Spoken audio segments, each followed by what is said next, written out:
Bonjour à tous. Alors voilà, j'ai décidé de prendre la parole parce que ça fait un moment que j'y pense. Euh, pour plusieurs raisons. Peut-être parce que avant tout, je suis arrivée à un moment où j'ai besoin de me libérer à travers cette parole, euh, mais aussi un besoin de remettre les choses à leur place, puis certainement de me de m'exprimer sur tout un tas de sujets qui me bouleversent, qui me traversent. Et là, j'avais envie d'évoquer un sujet qui est très important pour moi parce que c'est quelque chose que j'ai vécu, quelque chose que j'ai traversé et qui a encore un impact sur moi, sur ma vie, c'est les violences psychologiques. Et en fait, comment c'est parti, c'est que tout à l'heure, je regardais une vidéo sur Facebook de, proposée par Anna Roy, qui est sage-femme, qui s'occupe des femmes euh, avant, pendant et après leur accouchement. Et elle racontait l'histoire très émouvante d'une patiente à elle qui euh, en fait était victime de la violence psychologique mais aussi physique de son mari et qu'elle avait réussi à sauver en lui provoquant un déclic en fait. Et, euh, et je me suis dit que moi je voulais en parler parce que c'est un sujet qui est extrêmement important, qui touche beaucoup de monde, beaucoup plus qu'on ne le pense, mais qui n'est pas forcément beaucoup abordé parce qu'on va surtout parler des violences physiques, des violences sexuelles, des violences voilà, de tout ce qui est lié aux violences conjugales, aux violences euh, voilà, aux violences sur le corps en fait, ce qui est visible en fait, ce qui est visible. Et moi, ce que j'ai vécu et ce qu'ont vécu tant d'autres personnes, c'est les violences psychologiques, l'emprise, le dénigrement, la manipulation affective, le chantage affectif, euh, le, le dénigrement, la manipulation. Je me répète un peu parce que c'est c'est particulier pour moi. C'est un sujet qui est encore difficile et douloureux à aborder parce que c'est quelque chose que j'ai vécu dans mon enfance, mon adolescence et puis même donc plus dans ma sphère privée, mais aussi dans ouais, ma vie professionnelle, puisqu'en fait j'ai fait face à j'ai été face à un employeur euh, alors ce n'est que mes mots et ce n'est que mon avis, ma perception, mon ressenti. Je ne suis pas médecin et je ne peux pas l'affirmer, mais d'après moi, cette personne était perverse narcissique. Voilà. Et souvent, on parle des hommes pervers narcissiques, on parle des maris, des conjoints pervers narcissiques. Et moi, c'était une femme, c'était une patronne, une chef d'entreprise. Et pour le coup, jamais, jamais, j'aurais cru que c'était possible. J'aurais cru vivre l'enfer dans lequel elle m'a entraînée, dans lequel elle m'a manipulée, dans lequel elle m'a, j'allais dire presque, oui, j'allais dire déshumanisée. Et ça a duré 10 mois.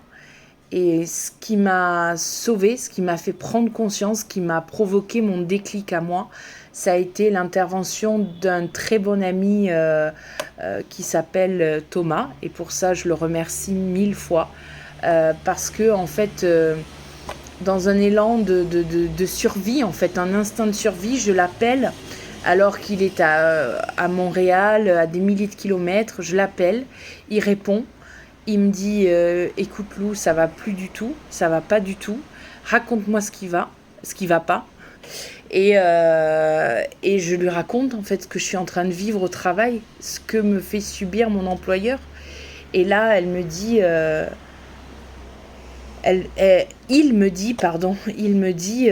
ça suffit.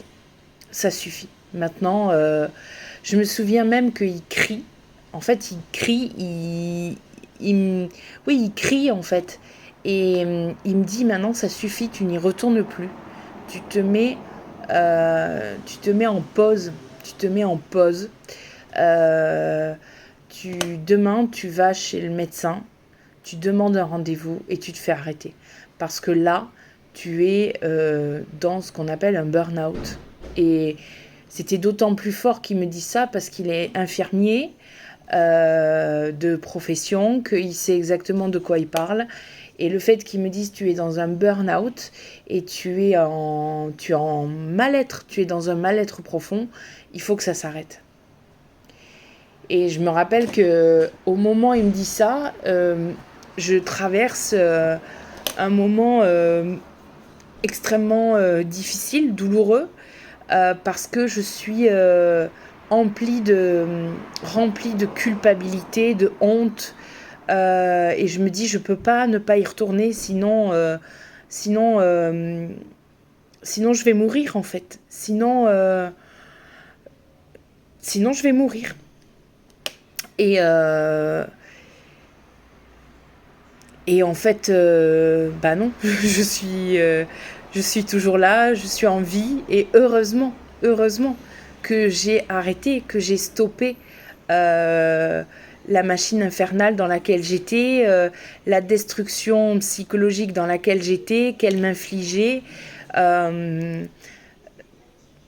Je pourrais passer des heures à raconter ce qu'elle m'a fait subir, et peut-être que je ferai d'autres vidéos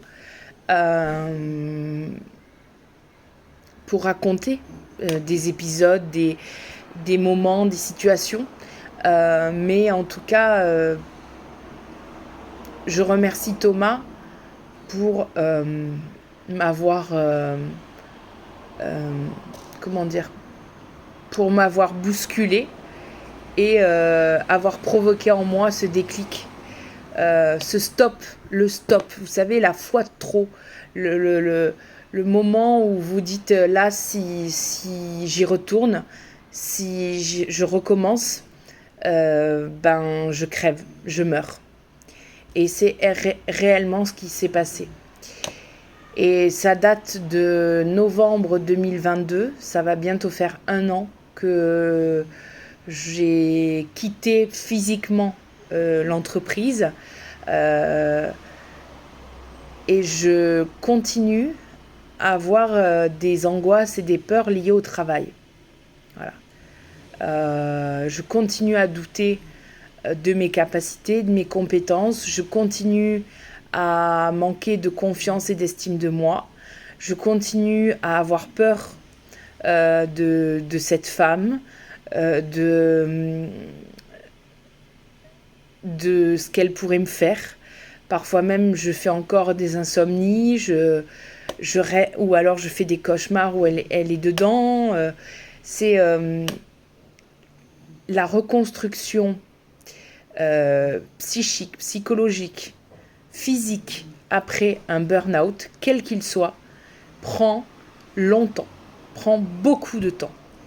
Ça va évidemment passer par un travail thérapeutique avec un psychiatre, un psychologue, des thérapeutes, voilà, peu importe. C'est à vous de choisir, c'est à vous de sentir ce qui est le mieux pour vous, mais on ne s'en sort pas tout seul. Ce n'est pas possible, ce n'est pas...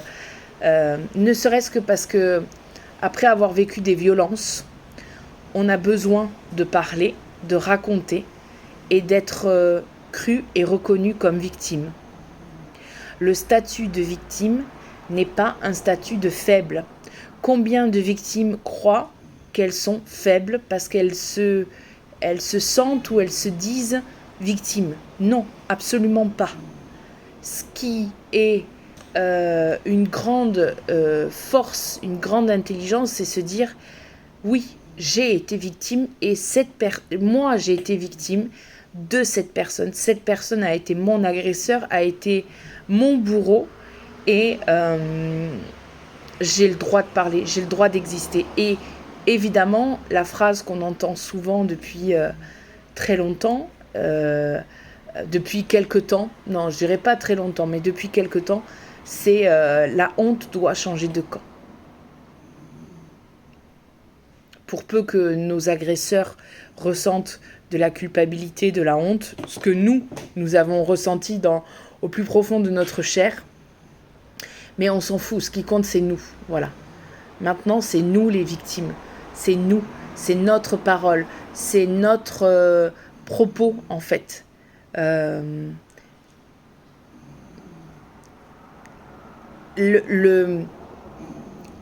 que je dis souvent par rapport à cette femme, c'est qu'elle a cherché, elle a cherché à me détruire. Elle m'a atteinte, mais elle ne m'a pas détruite. Elle m'a atteinte, mais elle ne m'a pas détruite. Je suis toujours là, je suis en vie, et je sais que j'ai de la valeur. Aujourd'hui, j'ai de la valeur. Je pourrais même dire que grâce à elle et grâce au harcèlement moral et à la discrimination que j'ai vécue à cause d'elle, je connais ma valeur. Et je lui chie dessus.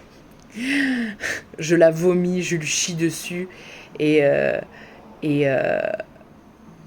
franchement, aujourd'hui, je sais que c'est elle qui souffre, c'est elle qui est malade, c'est elle qui est folle, c'est elle qui, en fait, de nous deux, c'est elle qui souffre le plus. Voilà. Ça ne veut pas dire que je ne souffre plus, je souffre encore.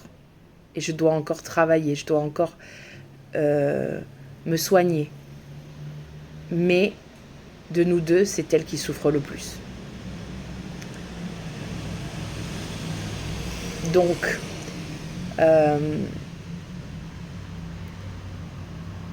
réfléchissez bien à cette question des violences psychologiques. Sachez que ça peut commencer par n'importe quoi. Moi, ça a été la première chose, ça a été tu es une menteuse parce que tu parles de ta sexualité dans ton travail face à tes stagiaires. Tu es une menteuse,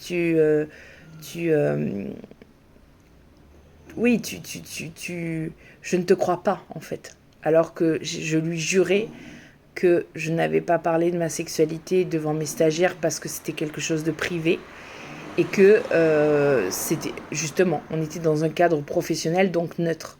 Mais parce que soi-disant quelqu'un lui avait rapporté le contraire, elle ne me croyait pas. Et là, vraiment, je me suis sentie humiliée. Je me suis sentie nulle. Je me suis sentie humiliée, voilà. Donc ça peut être ça peut être des mots, ça peut être des expressions, ça peut être dans un contexte, ça peut être des regards méprisants, arrogants, méprisants. Ça peut être vraiment, ça peut commencer vraiment, mais par des petits mots. Et souvent, on a l'habitude de dire, voilà, dès que ton mari, ton conjoint te met une claque, bah tu dois partir, tu ne dois pas accepter ça. Et ben, quand une personne ne vous croit pas et en profite, utilise la situation pour vous manipuler, vous menacer, vous vous rabaisser, vous dénigrer, vous humilier, voilà, tout ça, eh ben, on doit dire non, on doit dire stop, on doit dire stop. Voilà, chose que je n'ai pas faite évidemment à l'époque, hein, voilà. C'est pour ça que je vous fais cette vidéo aujourd'hui, parce que si une personne peut prendre conscience que dès qu'il y a violence, il faut dire stop, stop, stop, je me sauve, je me protège, oui, je me sauve, et ben, j'aurai tout gagné. Donc, merci beaucoup de m'avoir écouté. Partagez cette vidéo, c'est la première, c'est la toute première. Donc, je vous remercie. Et prenez grand soin de vous. À bientôt.